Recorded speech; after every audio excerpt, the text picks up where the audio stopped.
पिता मधुमानो वनस्पतिर्मधुमागम।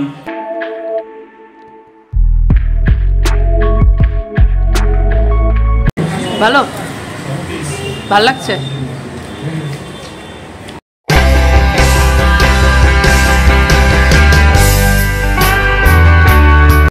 হ্যালো বন্ধুরা, welcome to my YouTube চ্যানেলটি সাবস্ক্রাইব করো আর সঙ্গে থেকো। হ্যালো বন্ধুরা, সবাই কেমন আছো? অর্ঘ তোমাদের সবাইকে স্টাইল মেরে হাই করে দিল।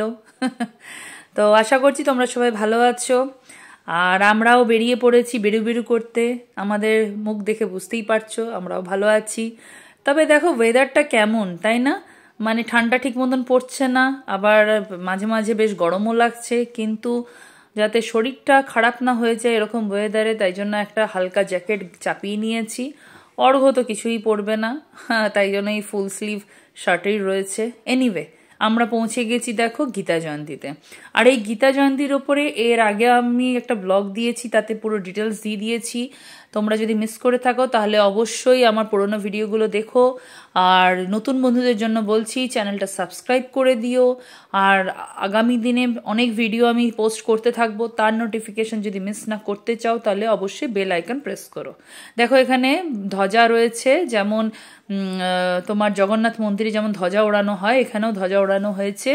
আর তার সাথে দেখো প্যান্ডেলটা খুবই সুন্দর। নতুন বন্ধুদের জন্য আরও বলছি, পুরনো বন্ধুরা তো দেখে থাকবে আমার পুরনো ভিডিওতে।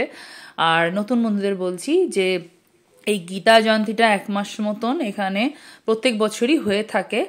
আর এখানে দেখো কি সুন্দর শ্রীকৃষ্ণ হচ্ছে গীতা পাঠ। চলো আমরা গীতা পাঠের দিকে। अधुनक्तमुतोषी मधुमत्पार्थिवगं रजः मधुदेवरस्तु न पिता मधुमानो वनस्पतिर्मधुमागम अस्तु सूर्यः। এই গীতা জয়ন্তী প্রত্যেক বছরই ট্রায়াঙ্গুলার পার্কে হয়ে থাকে, আর আমরা প্রত্যেক বছরই আসি এখানে যথারীতি। আর যাই হোক, এবারে আমরা এখান থেকে সোজা চলে গেলাম ক্যাফে। কফি অ্যান্ড মোড নামে এই ক্যাফেতে চলে এসেছি। আমার পুরনো ভিডিও যারা দেখে থাকবে তারা অনেকবারই দেখবে আমি এখানে প্রচুর ভিজিট করেছি গত বছরও। আর আমি মোটামুটি এখানে শীতকালের দিকেই আসি, কারণ এদের যে স্যান্ডউইচটা ওটা আমার খুবই ভালো লাগে, বিশেষ করে শীতকালে খেতে খুবই ভালো লাগে। তো এটা লেক রোডে রয়েছে, আর এদের আরেকটা ব্রাঞ্চ আছে, সেটা হচ্ছে হিন্দুস্তান পার্কে। ঠিক আছে, এই অ্যাড্রেসটা রইলো। তো যাই হোক, এখানে আমি ভেতরে আসলাম। ভেতরে এসে চারপাশটা দেখিয়ে দিচ্ছি। আর আমরা একটু বাইরের দিকেই বসেছিলাম, মানে জাস্ট ঢুকেই আমরা বাইরের দিকে বসলাম। আর ভেতরে কাঁচের যে দরজাটা আছে তার ভেতরেও বসার জায়গা আছে। তো অর্ডারটা করে নেওয়ার পর একটু আমরা বসে গল্প গুজব করলাম। আর চারপাশটা একটু ঘুরিয়েও দেখাচ্ছি তোমাদের।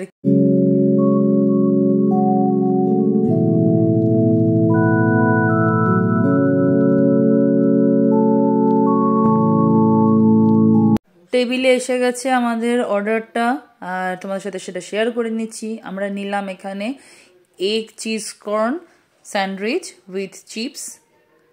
ভেতরটা দেখো, এখানে চিজ দেখা যাচ্ছে, তার সাথে ডিমের কুসুমটাও দেখা যাচ্ছে, মানে সেদ্ধ করে ডিমটাকে জাস্ট ছোট ছোট করে পিস করে ভেতরে দিয়েছে। আর তার সাথে বেবি কর্ন, আর রয়েছে চিপস।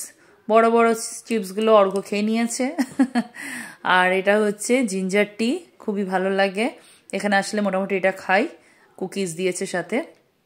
তো ব্যাস এটাই আমরা দুজনে মিলে খাচ্ছি, কারণ তখন আর কি জাস্ট ইভিনিং টাইম, তো হালকা স্ন্যাক্সই নিতে চেয়েছিলাম। আর এটা প্রচণ্ড হেভি, একজনের জন্য এটা মানে ডিনারের মতন হয়ে যাবে আমার মতে। তো যাই হোক, আমরা এটা একটু এনজয় করলাম এখানে, আর তার সাথে টিটাও এনজয় করলাম। তোমরা এখানে এসে এটা ট্রাই করতে পারো এই স্যান্ডউইচটা। আর তোমাদের কীরকম লাগলো কমেন্ট করে আমাকে জানাবে, কেমন?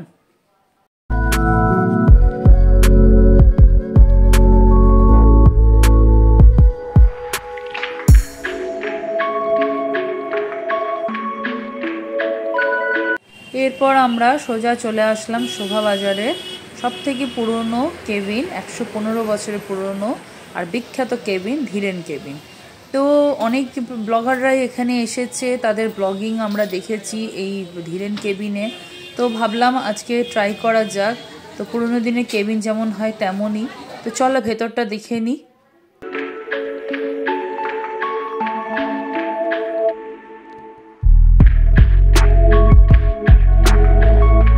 তো দেখো এখানে চপ ফ্রাই এইসব বানানোর প্রস্তুতি চলছে।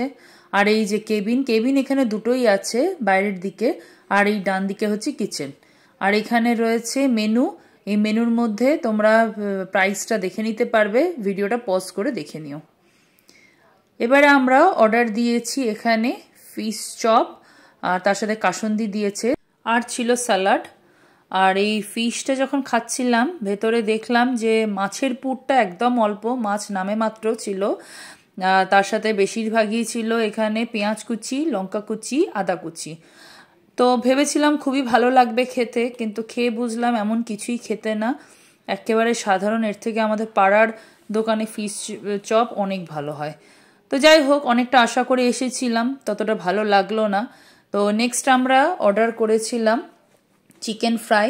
তো চিকেন ফ্রাইটাও আমাদের খুব একটা ভালো লাগেনি, কারণ এর ভেতরেও খুব একটা কিছু ছিল না, একটু ডিম দিয়ে এটাকে বানিয়েছে, আর এই যে আলু সেদ্ধ দিয়েছে, আর ওই কুচনো স্যালাড মানে পেঁয়াজ আর শশা কুচি আর কাসুন্দি। এই তো তোমাদেরকে একটু আমি এটা ভেঙে দেখিয়ে দিচ্ছি। অ্যাকচুয়ালি আমাদের তখন খিদেও পেয়ে গেছিলো অনেকটা, রাস্তা প্রায় আমরা ঘুরিয়ে ঘাড়ে তারপরে আসলাম। কোথায় চলে গেছিলাম ট্রায়াঙ্গুলার পার্ক, তারপরে লেক রোড, তারপর সেখান থেকে সোজা শোভাবাজার। তো বুঝতেই পারছো প্রচণ্ড খিদে ছিল। আর আমরা যখন পৌঁছাই তখন প্রায় 8টা, হ্যাঁ তখন প্রায় শেষের দিকে। আমরা ভেবেছিলাম এখানে এসে মোগলাই খাবো, আরও অনেক কিছু আশা করেছিলাম পাবো, কিন্তু ওরা বলল তখন প্রায় সবই ফুরিয়ে গেছে, থাকার মধ্যে এগুলোই ছিল। তা আমরা অগত্যা যা হয় পেটে খিদে, তা ভাবলাম এটাই খাই। স্যান্ডউইচটাও আমরা হাফ হাফ খেয়েছিলাম সেই সময়তে, তখন খিদেটা ছিল না, কিন্তু এখানে এসে খিদেটা খুব জোর পেয়েছিল। তো খিদেতে যা হয় ওইটাই ট্রাই করলাম, মোটামুটি লাগলো। খুব একটা আশা করে মানে যতটা আশা করেছিলাম সেরকম কিছু ফুলফিল হয়নি। তো খুব গরম ভেজে দিচ্ছিল। এটা এখানকার খাবার কিরকম লাগছে তোমার? ভালো লাগছে? অর্ঘ্যকে দেখেই বুঝতে পারছো খুবই খিদে পেয়েছিল আমাদের, তো আমরা তখন খাওয়ার মুডে ছিলাম। তো দেখো তোমাদেরকে চিকেনটা ভেঙে দেখাচ্ছি, ভেতরে দেখো কিছুই নেই সেইভাবে। চিকেনটাকে জাস্ট একটু ফ্রাই করে দিয়েছে ডিমের মধ্যে চুবিয়ে। তো আমাদেরও খুব একটা ভালো লাগেনি, এর মধ্যে আর স্বাদ কি পাবো, কোনো রকমে খেলাম। একটা জিনিস বুঝলাম, এখানে কিন্তু খাবার ভালো হয় আর টাটকা খাবার হয়, এই নয় যে ওরা বানিয়ে রাখে। যদি বানিয়ে রাখতো তাহলে হয়তো সবই পেতাম।